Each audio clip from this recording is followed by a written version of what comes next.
Ramdam po hanggang sa palengke ang epekto ng bagyong Aghon, partikular sa presyo ng gulay. Kung magkano ang itinaas, alamin po sa pagtutok ni Bernadette Reyes. Type mo bang magpakbet? Budget muna dahil nagmahal ang mga gulay Tagalog. Sa Mega Q-Mart sa Quezon City halimbawa, 20 hanggang 40 pesos ang taas presyo sa ilang gulay gaya ng sitaw, okra, ampalaya, talong at kamatis. Tumaas po talaga ngayon yung gulay kasi sa tag-ulan daw po. Madalas po ngayon puro damage. Ito bago lang po yan. Kabilang kasi sa napuruhan ng bagyo ang Calabarzon na ayon sa Department of Agriculture ay kilalang producer ng gulay Tagalog. Sa Laguna pa lang 5 milyong piso na ang pinsala sa agrikultura habang 4.2 milyon sa Quezon.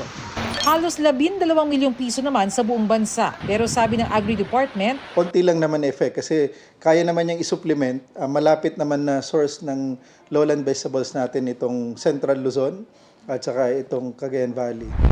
sapat din naman ang supply ng agri-products. Ang baboy nagmahal ang farm gate price pero hindi dahil sa bagyo, kundi dahil sa patuloy na epekto ng African swine fever. Nasa hanggang 225 pesos ito kada kilo mula sa dating 210 pesos lang. So it will take talagang a little time to recover yung ating hog industry. Unless we have that vaccine, it will be very, very difficult na makontrol ang African swine fever. Ang mahal po ng baboy po talaga. Sa pinakahuling price monitoring ng Department of Agriculture, umaabot hanggang 420 pesos ang kada kilo ng liempo sa ilang pamilihan sa Metro Manila. Pero sa pag-ikot ng kagawaran ngayong araw, nakita nilang may mga pamilihang mababa ang presyo.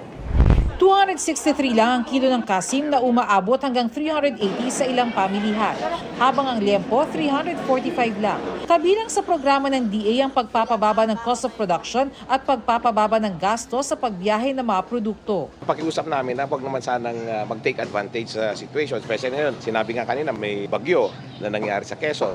Para sa GMA Integrated News, Bernadette Reyes, Nakatutok, 24 Oras.